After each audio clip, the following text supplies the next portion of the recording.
Me presento, mi nombre es Maribel Román, soy la secretaria de Políticas Sociales de UGT Andalucía y quiero comentaros que estoy encantada de estar aquí.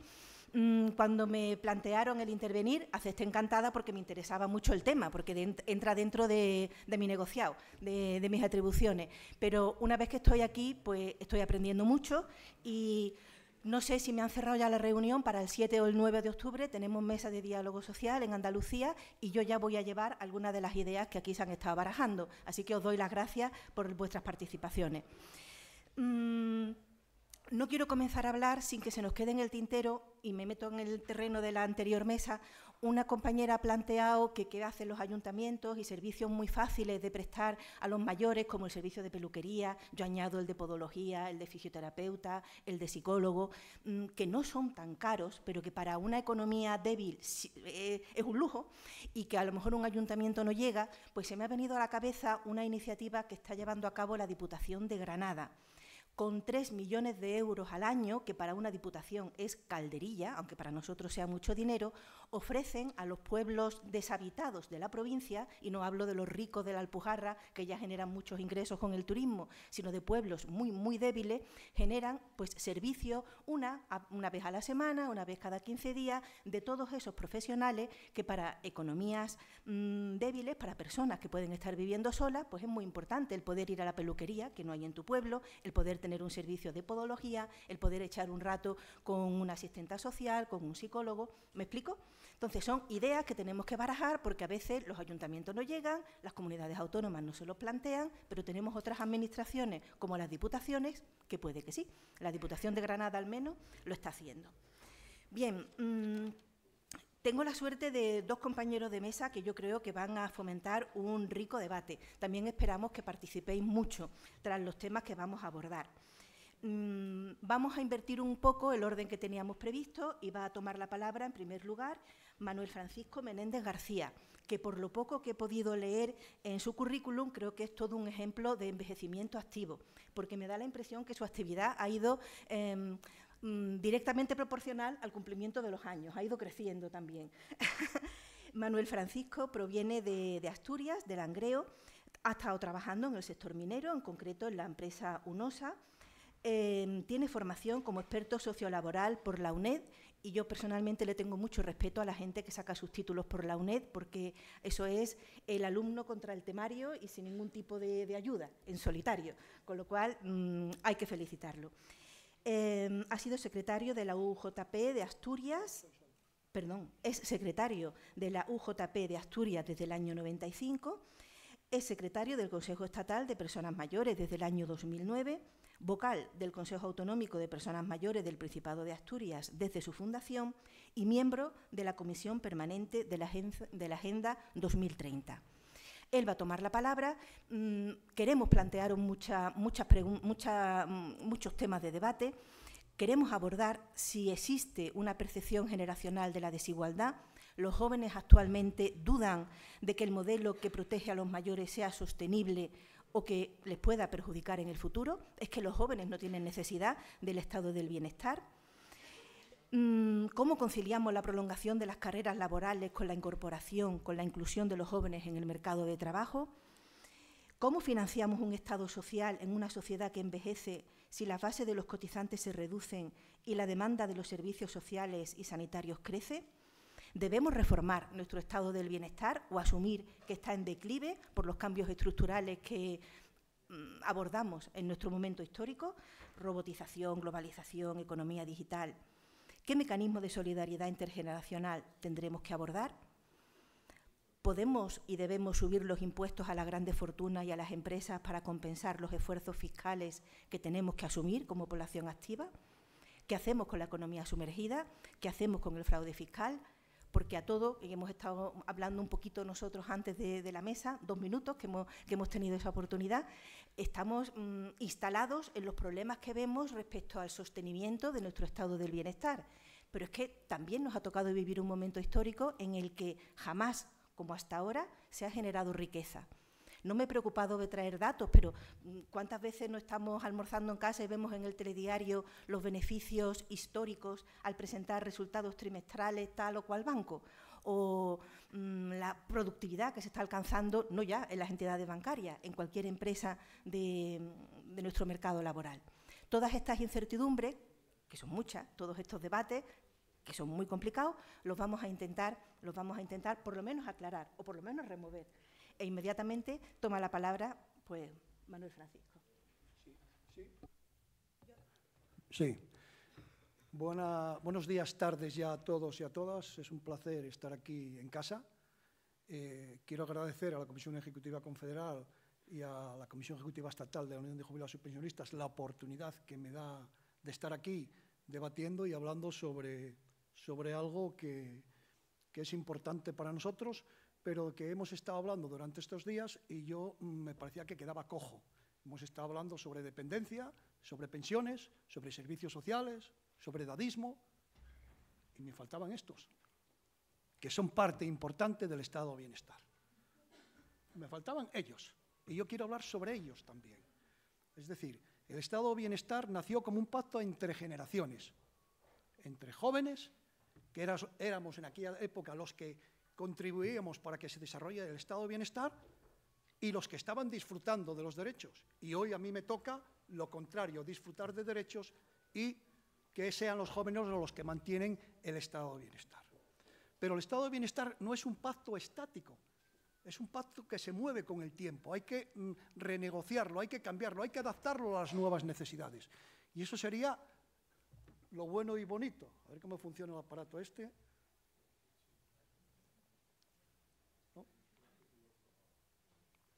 Bien, entonces, ¿qué tendríamos que estar hablando ahora? Tendríamos que estar hablando ahora de digitalización del trabajo, de precariedad juvenil, de envejecimiento de la población, de crisis climática, de migraciones, de nuevas formas de exclusión.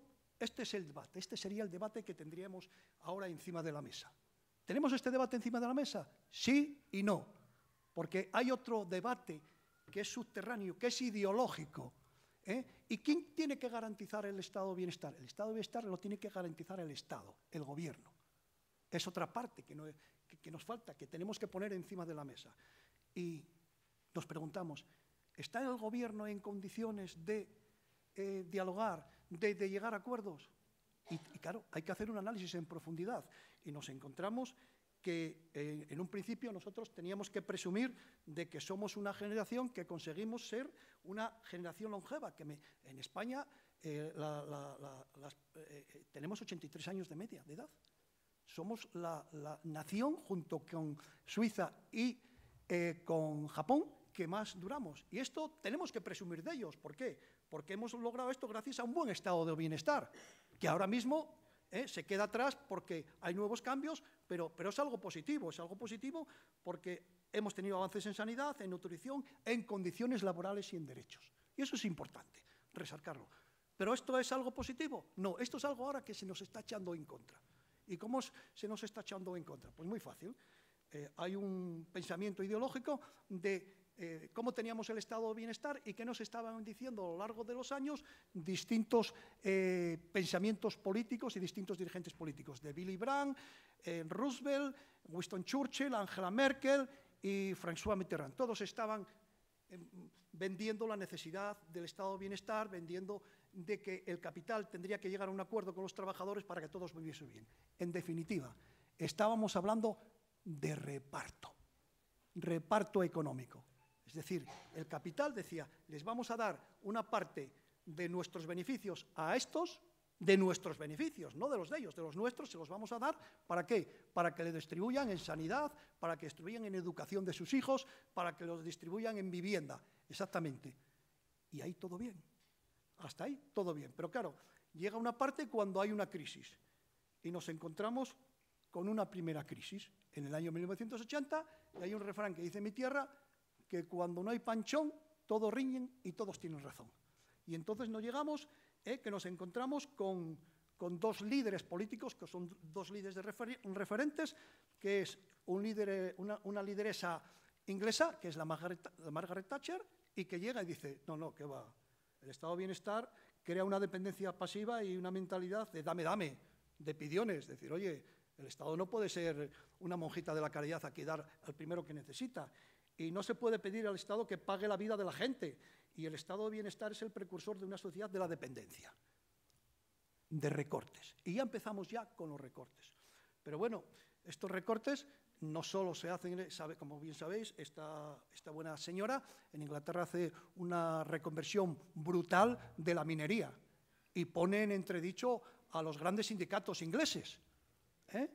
Un ataque brutal al sindicalismo. ¿Por qué? Porque el sindicalismo es la referencia, es el pilar de choque contra sus políticas. Y entonces utiliza todas sus energías en desprestigiar a los sindicatos ingleses, a trade unions, ¿no? Bueno, pero es el primero. Y claro, tenemos al Ronald Reagan, que continúa con estas políticas y dice, la política de Ronald Reagan es más mercado y menos Estado. Pero bueno, esto años más tarde lo vino a solucionar un ministro japonés, ¿no?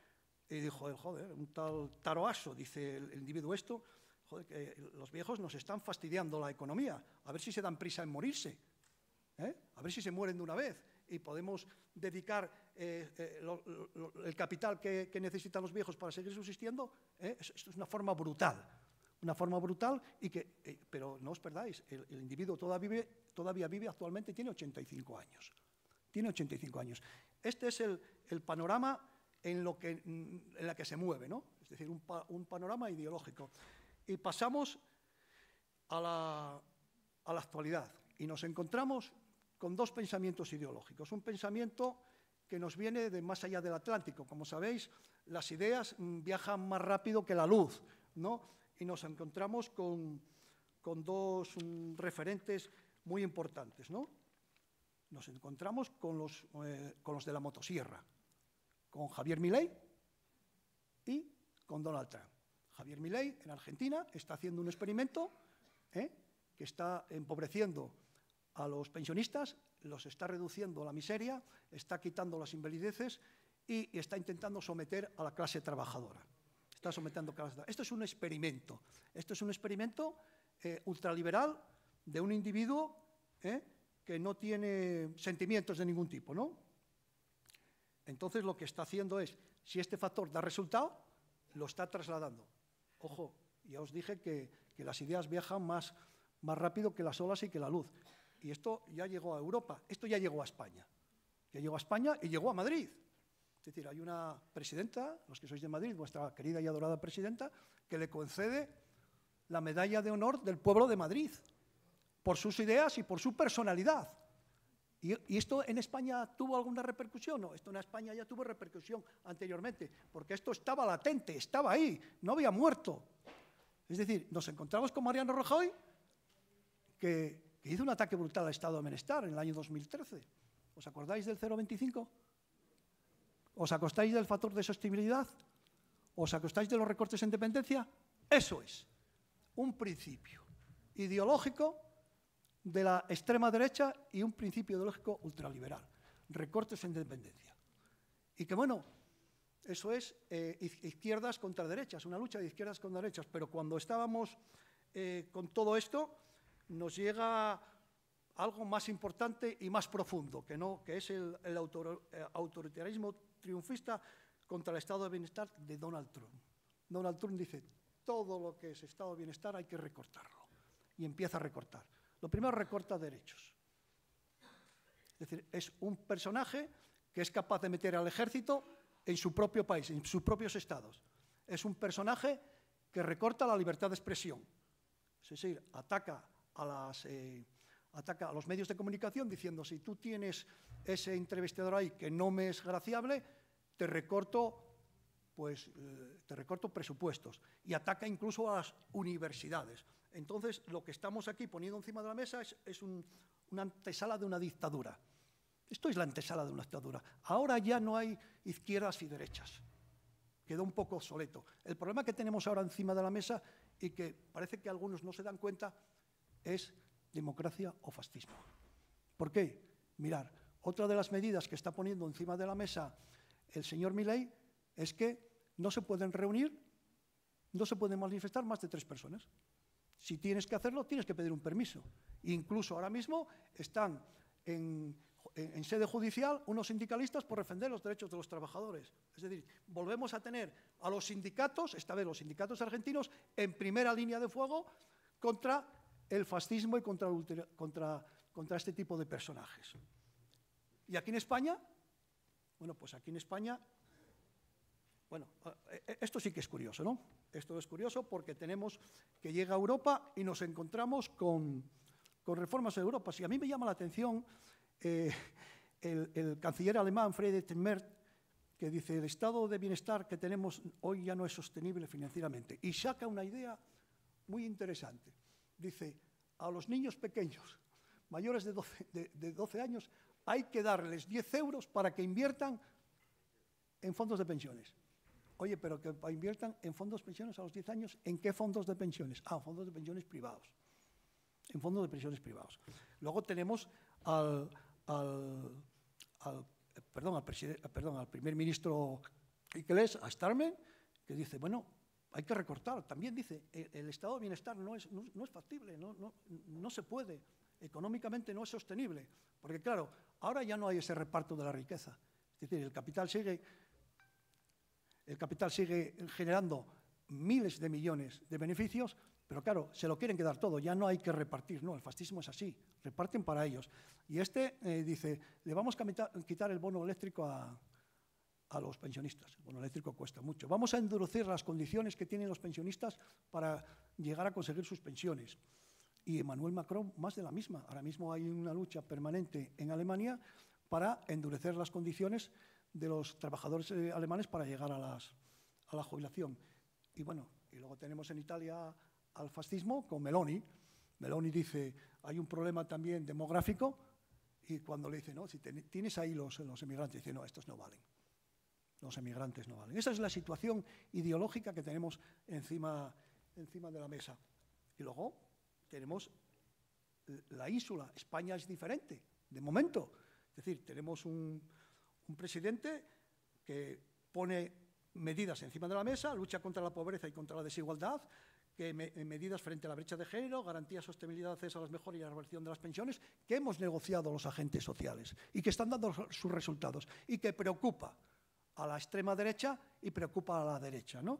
Todo esto es las medidas que tenemos en este país, que somos de momento en una sociedad. Y todas estas medidas, ¿cómo se mantienen?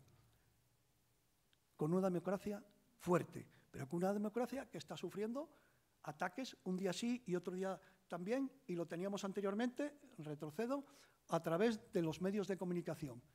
Las pensiones no son sostenibles, el estado de bienestar no es sostenible, el país se rompe, y ahora nos dicen, el estado de bienestar se agota después de 80 años, se agota en Europa. Tato, salía un artículo muy bueno en La Voz de Galicia, donde nos decía que el estado de bienestar, es decir, un ataque sí y otro también, son convencimientos hacia la sociedad para que no te muevas. Santa Rita, que me quede como esté. Entonces, frente a esto, ¿qué nos encontramos? Organizaciones sindicales fuertes que somos capaces de poner ideas, hacer propuestas, tomar medidas y reforzar el estado de bienestar. ¿Cuánto nos va a durar en este país? No lo sabemos. Pero los ataques son brutales. Ataques de índole ideológico, personal. Es decir, este gobierno es ilegítimo, este gobierno es una dictadura, que vengan diciendo personajes como la presidenta Ayuso, diciendo, no, esto es una dictadura, aquí no se puede hablar. Joder, no se puede hablar en este país, ¿dónde se puede hablar? Bueno, pues esto es lo que tenemos encima de la mesa. ¿Es una situación preocupante? Es una situación muy preocupante. Es una situación ideológica, es una situación de principios, es una situación en la cual tenemos que ser capaces, la generación que estamos aquí, ser capaces de que no volver atrás. Es decir, nosotros ya venimos de una dictadura, conocemos el resultado, pero esta dictadura que nos quieren poner encima de la mesa es una dictadura completamente diferente. Aquí ya no hay un caudillo, aquí no hay un líder a que seguir, es completamente diferente. Es una dictadura económica. Es una dictadura en la cual ya no hay camisas azules, en el cual, a través de los medios de comunicación, presentan una serie de propuestas sencillas, fáciles, facilonas, que intentan convencer. Y después de todo esto, tenemos una estrategia que nos presenta la extrema derecha, y que es desvincular a los jóvenes del estado de bienestar. Divide y vencerás. ¿Qué significa desvinculación? Vamos a pasar un poco los idearios que tienen la extrema derecha y el fascismo, ¿no? Ya sois perfectamente conocedores de esto, pero ahora nos encontramos con un factor muy importante a la hora de modernizar el estado de bienestar, a la hora de adaptar el estado de bienestar a las nuevas tecnologías, ¿no? Nos encontramos con la desvinculación de las nuevas generaciones, de los jóvenes. Los jóvenes no crearon, nacieron en el estado de bienestar, entonces tienen una pérdida de identificación con el estado de bienestar. La sanidad, la educación, las pensiones, es algo que les vino heredado, algo que no lucharon, algo que conocieron, y por lo tanto, a través de las redes sociales, les dicen, esto no es vuestro, oye, esto es de los viejos. Y los viejos son unos caraduras, son unos egoístas. Esto es la situación que tenemos ahora mismo. Las nuevas generaciones perciben muchas veces como algo, no como un derecho conquistado, ¿eh? Y claro, ¿cuáles son las causas principales? ¿Tienen motivos los jóvenes para sentirse desplazados en el estado de bienestar? Pues desgraciadamente tienen motivos los jóvenes para estar desplazados del estado de bienestar. Tienen precariedad laboral y vital, contratos temporales bajos, salarios bajos, dificultades de acceso a la vivienda. No vamos a hablar de la vivienda, porque eso es terrible, ¿no? Esa sensación tienen la sensación de los jóvenes que el sistema no les responde, que no va con ellos. Entonces, hay un individualismo creciente, porque les venden que es mejor ir individualmente que colectivamente, porque para ellos es mejor. Oye, tú te arreglo tu problema, pero bueno, el de colectivo ya es más preocupante, pero el tuyo te lo puedo arreglar, te puedo buscar un puesto de trabajo. No, pero no se trata de que me busques a mí un puesto de trabajo, lo que se trata es que mejores mi situación laboral, que mejores mis contratos, que mejores mis salarios, ¿no? Y luego tenemos una brecha intergeneracional muy fuerte. Es discurso que enfrenta a los jóvenes con los mayores. Los pensionistas consumen recursos que son vuestros. Es decir, ¿cómo vosotros con un salario tan ínfimo tenéis que pagar las pensiones? ¿De qué vais por la vida? No, hombre, no. Esto no lo podéis hacer. Entonces, y esto está calando. Esto está calando entre la juventud, ¿no? Y luego la desconfianza política que hay.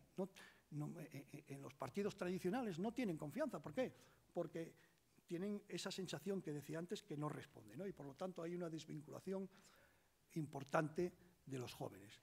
Las nuevas generaciones no se sienten parte del pacto social, porque crece la tensión y ese crecimiento de esa tensión, ¿a qué nos lleva? A privatizaciones. Sin apoyo colectivo los derechos básicos se convierten en mercancía, no tienen validez, porque no somos un equipo, no somos un ejército que salga a defender el estado de bienestar. Y por lo tanto nos encontramos con una situación muy peligrosa, ¿no? Muy peligrosa. Y luego, ¿hay claves para revertir la desvinculación? Claro que hay claves. Difícil, sí. Complicada, sí. ¿Por qué? Porque los mayores nos cuesta trabajo movernos en ese mundo, ¿no? Nos cuesta trabajo movernos en el mundo de las redes sociales, donde hay mensajes de todo tipo, mensajes agraciables. Entonces, lo que tenemos que tener una cosa clara, que hay que explicar de forma clara y sencilla que la sanidad, la educación o las pensiones no son regalos, sino derechos conquistados con lucha. Es decir, el estado de bienestar no nos lo dio nadie. Yo me acuerdo hace años aquí, ya algunos años atrás, yo estaba aquí y estábamos hablando del Estatuto de los Trabajadores y estábamos hablando de la Ley Orgánica de Libertad Sindical, que suena tan lejos, pero estaba ahí al lado. Estábamos hablando de derechos para los trabajadores, estamos hablando de vacaciones, de días de compensación, de bajas maternales. Es decir, eso forma parte del estado de bienestar. Pero eso es un costo importante que algunos no resueltan.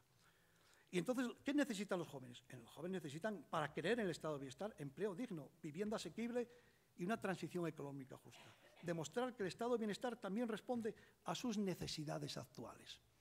Ese es un convencimiento. Decir, oye, que si te pones enfermo necesitas la sanidad. Que si tienes un hijo, necesitas llevar al hijo al pediatra.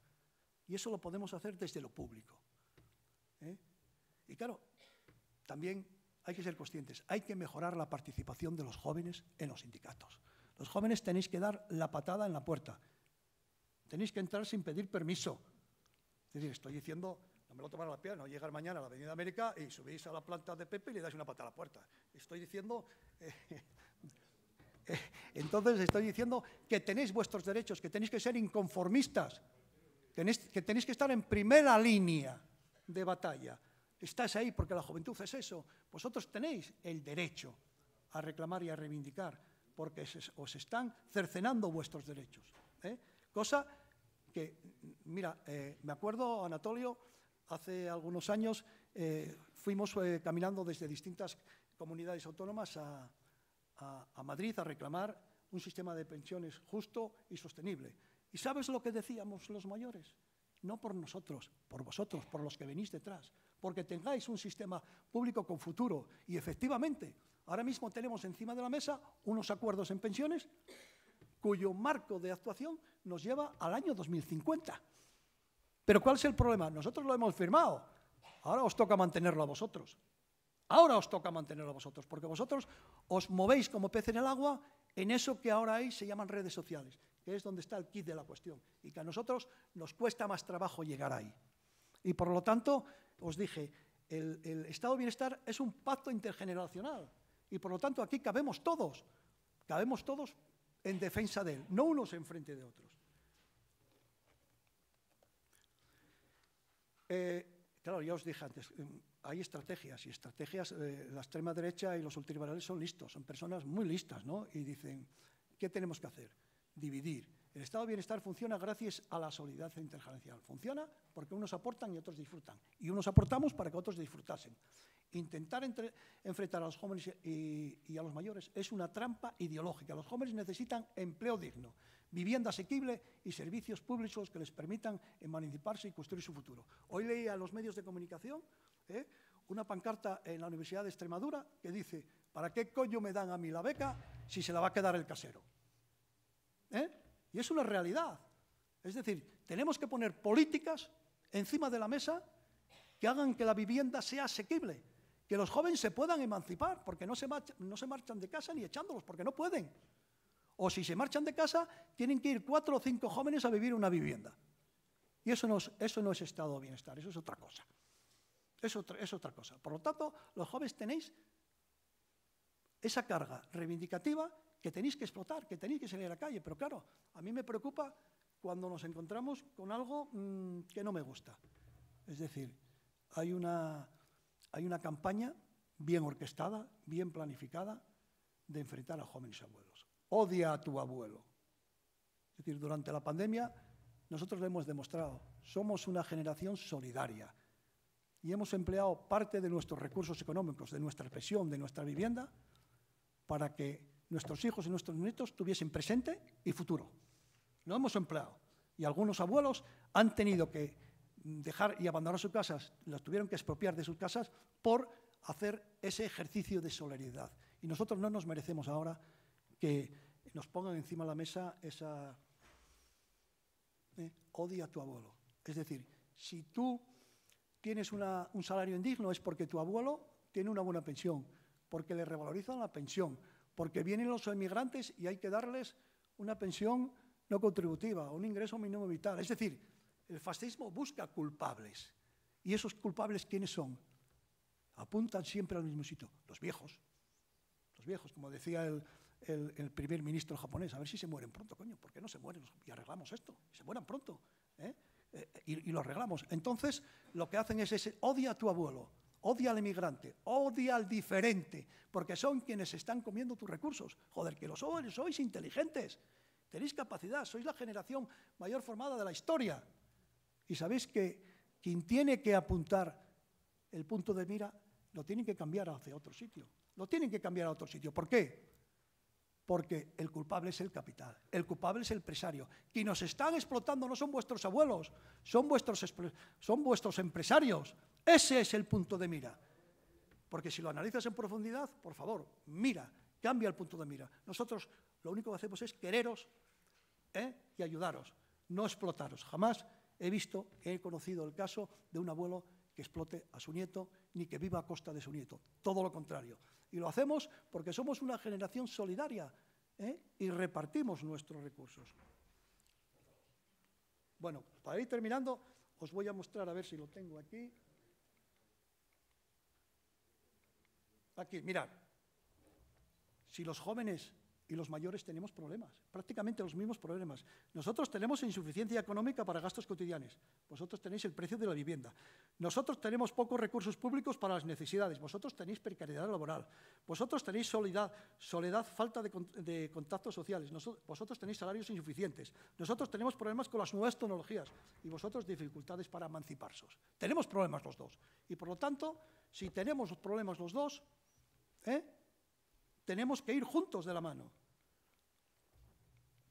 El futuro del estado de bienestar en una sociedad cambiante y longeva no se decide con cálculos fríos, sino con elección política y social, seguridad avanzando en solidaridad, juntos siempre.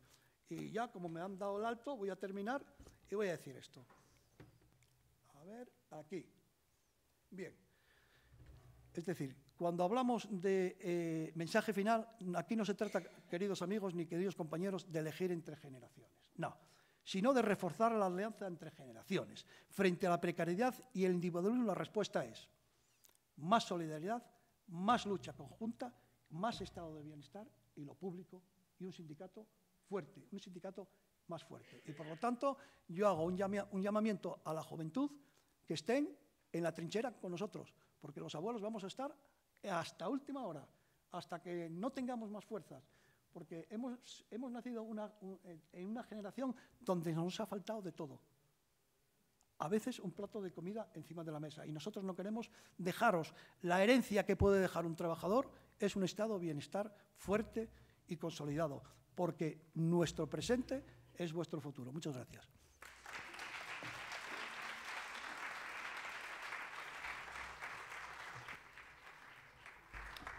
Creo que ha quedado clarísimo en la intervención tan brillante, perdona que te haya cortado, pero es que íbamos muy mal de tiempo, la necesidad de renovar ese pacto intergeneracional que es la base de nuestro sistema, la solidaridad intergeneracional para los que ahora estamos contribuyendo podamos soportar, entre comillas, las pensiones de los que contribuyeron en su momento y así confiar en que en el futuro los que vienen detrás de nosotros continúen con esta cadena interminable.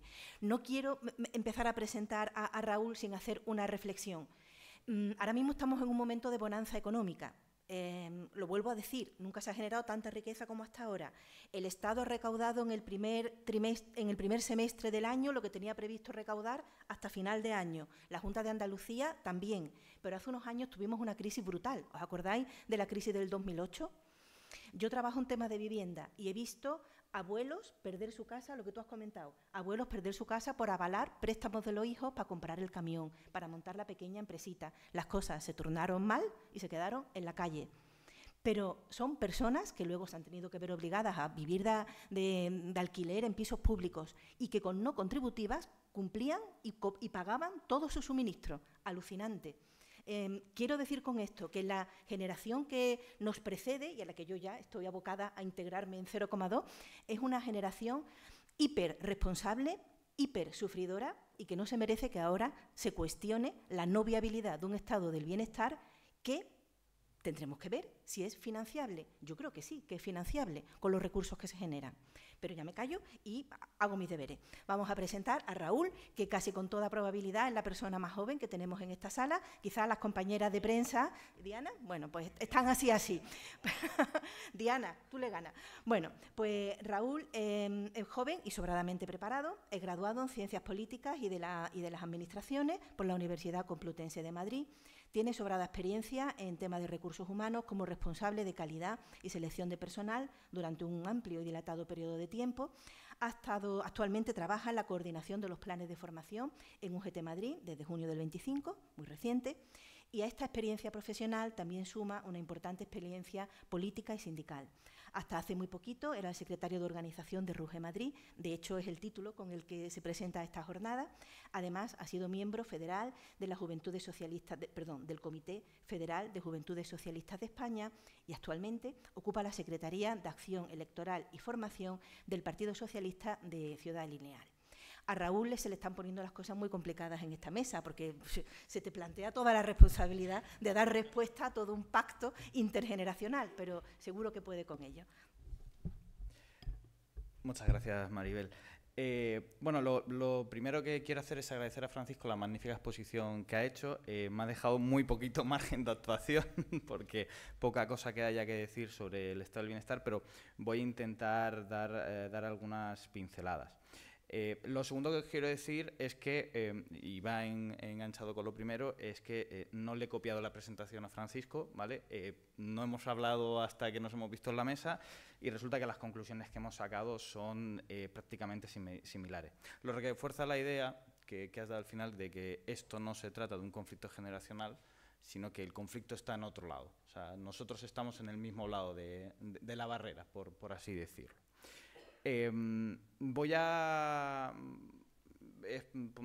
articular mi intervención en base a 3 reflexiones en las que quiero que me acompañéis. Voy a intentar ser breve para dejar espacio para que nos podáis preguntar y haya un diálogo, ¿vale? Esas 3 reflexiones son: 1, las diferencias generacionales no constituyen diferencias de clase. Luego iré desarrollando estas reflexiones. La segunda reflexión es que el futuro del estado del bienestar está en juego, pero no por su inviabilidad económica, sino por la crisis de la democracia.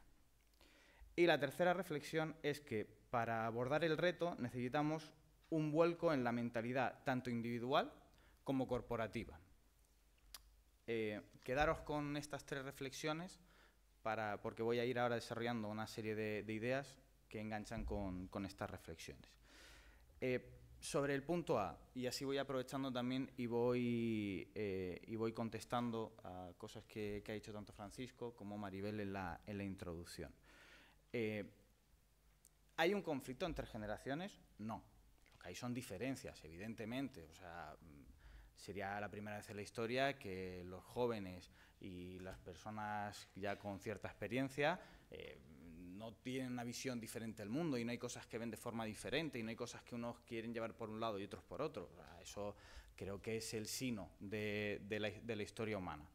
Pero, como he dicho al comienzo, estas diferencias, estas formas diferentes del mundo, no constituyen en ningún caso diferencias de clase. Y como no constituyen diferencias de clase, y al final nuestras necesidades y cómo nos movemos en el mundo va determinado por nuestras condiciones socioeconómicas, estamos en el mismo lado de la barrera. Si somos proletarios, ya seamos jóvenes o jubilados, el lado de la barrera es el mismo. No hay intereses contrapuestos, no hay intereses que se enfrenten, que vosotros tengáis una buena pensión no debería de impedir que yo tenga un buen acceso a la vivienda, etcétera, etcétera. Podríamos continuar así, ¿no?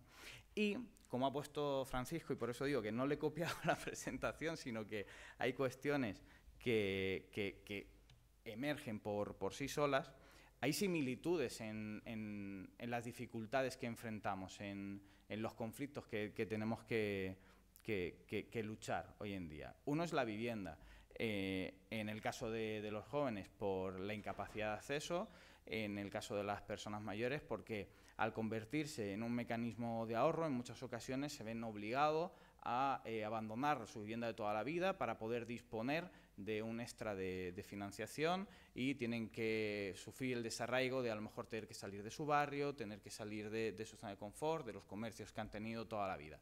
Y esto es producto porque la vivienda, y aquí va ligado, los jóvenes sufrimos la consecuencia de que la vivienda es el único mecanismo de ahorro que ha quedado para la clase trabajadora, para la clase media española, y los jóvenes ahora mismo no podemos acceder a la vivienda, ni tanto en régimen de alquiler como en régimen de compra. O sea, mis compañeros de RUGE Confederal tienen un magnífico informe sobre el acceso a la vivienda de los jóvenes, os invito a que lo leáis, donde los datos para menores de 30 años son alarmantes. O sea, la capacidad de acceder a una vivienda en propiedad es una utopía.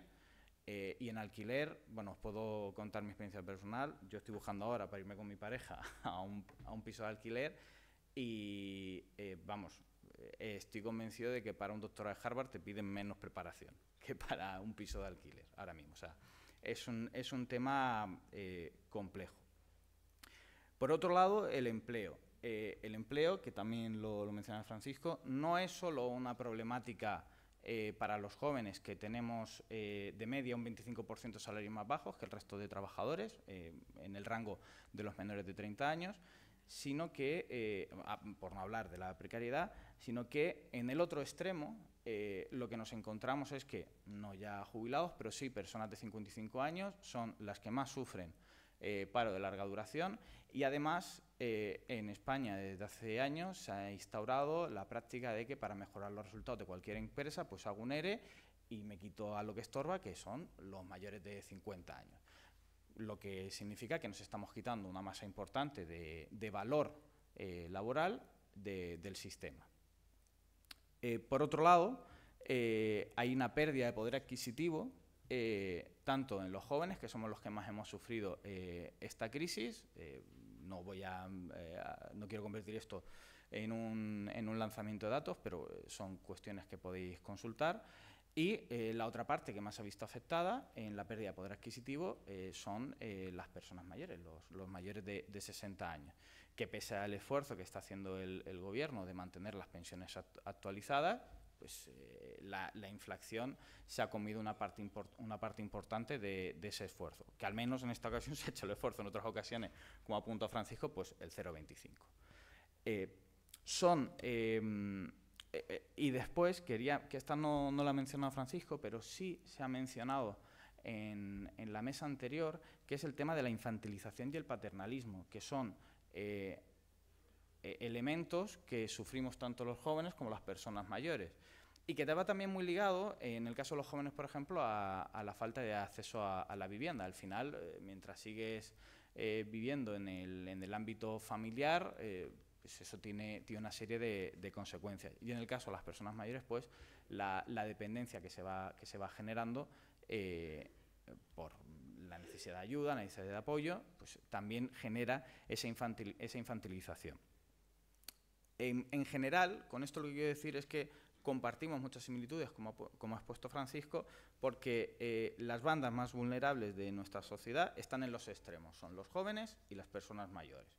Y ya si eres mujer y estás en esas bandas, apaga y vámonos. ¿Por qué ocurre esto? Porque el capitalismo funciona así. El capitalismo necesita que haya masas abundantes de personas con pocos recursos para poder, en el caso de los jóvenes, poder explotarlas, en el caso de las personas mayores, porque ya no son eficientes. Mientras no nos planteemos un cambio de sistema económico, son cuestiones que son complejas de combatir. Pero creo que hay partido, como se puede decir. Entro ahora a desarrollar un poco la segunda reflexión, que por si os habéis perdido en la primera, la segunda reflexión es que el futuro del estado del bienestar está en juego, no por su inviabilidad económica, sino por la crisis de la democracia. Cuando me propusieron participar en estas jornadas, da la casualidad que me estaba leyendo estos dos libros, que los he traído porque creo que son muy interesantes. No hablan estrictamente del estado del bienestar, pero sí van imbricando diferentes temas que al final acaban tocando el estado del bienestar. Uno es La crisis del capitalismo democrático, de Martin Wolf, y el otro es Cómo mueren las democracias. Los títulos a priori no tienen nada que ver con el estado del bienestar, a priori, porque, como bien has puesto, Francisco, por eso, insisto, os prometo que no hemos hablado antes, pero es que va todo muy relacionado. La crisis de la democracia, ¿vale? Es el argumento, por ejemplo, del libro de Martin Wolf, La crisis del capitalismo democrático. Nos habla de que la reducción del papel del Estado en la economía ha supuesto una pérdida de cobertura del estado del bienestar, y esto va estrechamente relacionado con el auge de partidos que atacan tanto la democracia como el estado del bienestar. Van siempre de la mano. En la diapositiva que ha puesto Francisco habéis podido ver pues a Trump, a Milei, a Meloni, que no se nos olvide que Meloni es de extrema derecha, aunque le están intentando blanquear. Macron, que no es extrema derecha, pero coquetea con ella cada vez que puede. El discurso es el mismo. Y el discurso es atacar a la democracia a la vez que atacas el estado del bienestar. ¿Por qué se hace esto? Porque, y es una de las cosas por las que el libro de Martin Wolf me parece muy interesante, porque cuando tú sientes que el sistema te protege y te cuida, eres más favorable a sostener el sistema. Es decir, si yo tengo un sistema en el cual siento que tengo una beca, siento que el Estado me ayuda a poder independizarme, siento que no tengo que esperar 3 años para una radiografía, al final lo que sustenta ese sistema, que es la democracia, voy a apoyarlo. En el momento que la democracia deja de sostener el estado del bienestar, es mucho más sencillo que yo ya no encuentre motivos para sostener ese sistema. Esta es esto se está estudiando ahora mucho a nivel sociológico. Nos estamos llevando mucho las manos a la cabeza de cómo puede ser que Vox sea el partido que más voto joven está ganando. Pues he aquí el motivo. Es decir, si no funciona el estado del bienestar, no funciona la democracia. Y si no funciona la democracia, no funciona el estado del bienestar. Es una relación simbiótica. Por lo tanto, la crisis del estado del bienestar está muy vinculada a cómo seamos capaces de resolver la crisis que las democracias occidentales tienen ahora mismo, donde cada día van bajando más las personas que consideran que la democracia es el mejor sistema de gobierno. Y este dato es muy preocupante, sobre todo entre personas menores de 30 años. Pero hay otro motivo, y ahora paso al otro libro, que es el de la crisis de la democracia, que explica por qué hay este mantra entre, sobre todo, youtubers liberales, estos que les gusta irse a Andorra, hablando de las pensiones, que si es un sistema piramidal, que si es el timo a la estampita, etcétera, etcétera. Que todo el sistema es un sistema de paguitas, recuperando discursos de Thatcher de es el dame-dame, genera una sociedad dependiente, no activa el valor individual. Bueno, todos estos discursos que nos vienen acompañando desde los años 70 y que ahora estas personas en redes sociales, en YouTube, están recuperando. Y es porque, como dice en este libro los dos autores, que no voy a pronunciar su nombre porque es imposible, ¿vale? O sea, yo digo el título del libro, Cómo mueren las democracias, y si queréis lo consultáis quiénes son los autores. Dicen que para destruir una democracia siempre hay un patrón clave, que es, 1, un ataque sistemático a las instituciones. 2, una ruptura de las normas no escritas. Un ejemplo, la renovación del Poder Judicial en España, que ha estado parada durante mucho tiempo. Es un ejemplo claro de una ruptura de la convivencia democrática, que aunque no esté sellado en regla porque la norma era interpretable, había una costumbre y se ha decidido romper.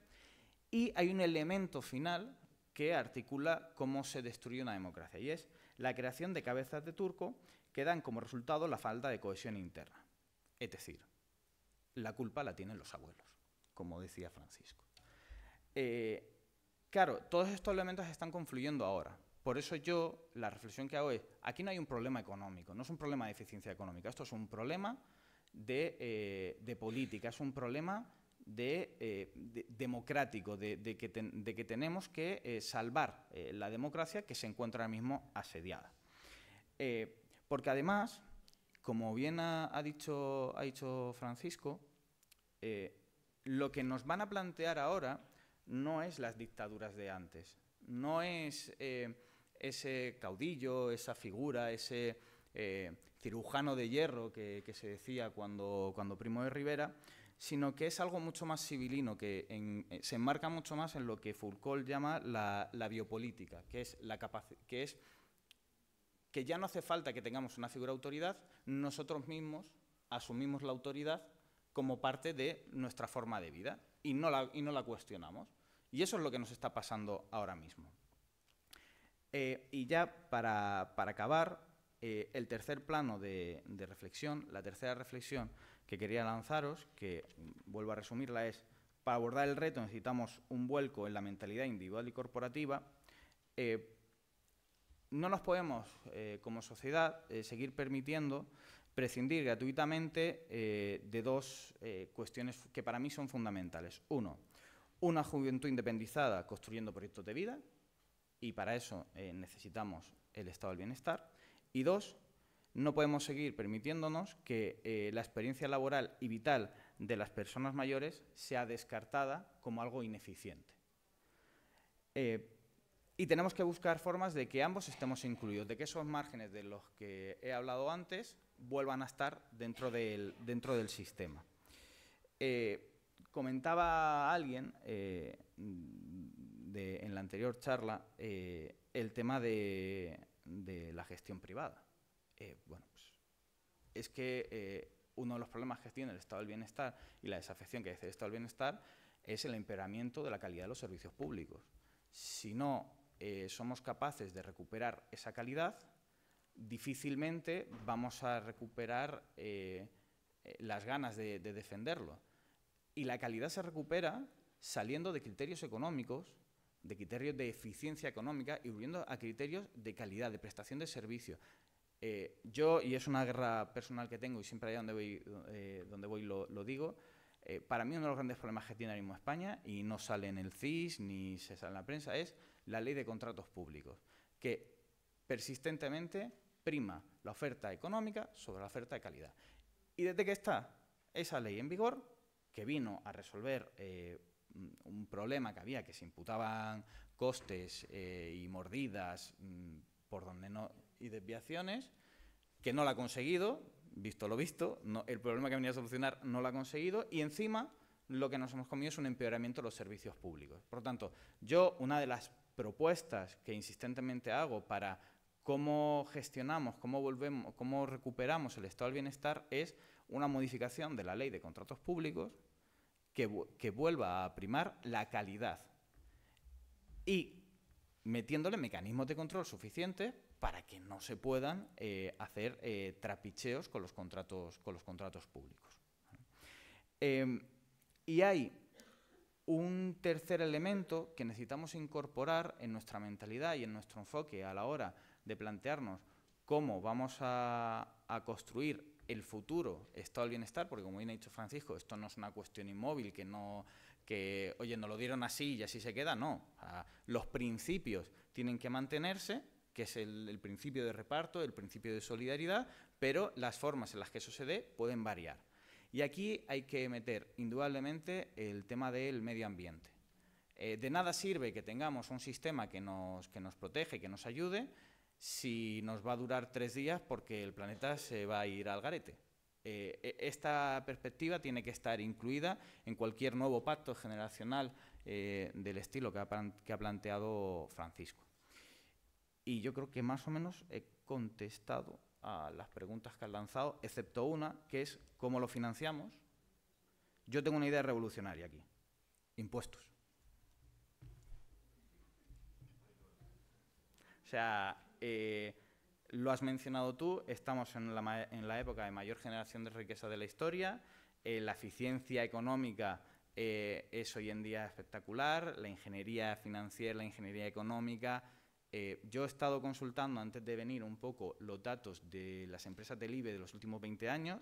Las empresas del IBE de los últimos 20 años han tenido un incremento de los beneficios de un año a otro sostenido de media de entre el 4,5% y el 5%. Si nos vamos, por ejemplo, a Estados Unidos, a las empresas del Standard Poor's y del Nasdaq, es incluso mayor, o sea, nunca han bajado del 5% anualmente, excepto hasta la llegada de Trump. Y, sin embargo, sistemáticamente, aunque en España el tipo que deben de pagar las empresas es del 25%, supuestamente, el impuesto a sociedades, si me encontráis una empresa del IBE que pague el 25%, yo os invito a un café. Porque todas están en el 10% e incluso alguna un poquito por debajo. Entonces, pues yo ¿cómo lo financiamos? Pues con impuestos, si es que no hay más, o sea, esto ya está inventado.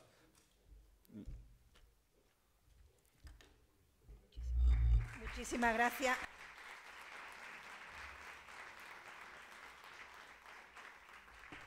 Bueno, creo que mis dos compañeros de mesa han hecho un planteamiento brillante de los problemas y de alguna solución revolucionaria.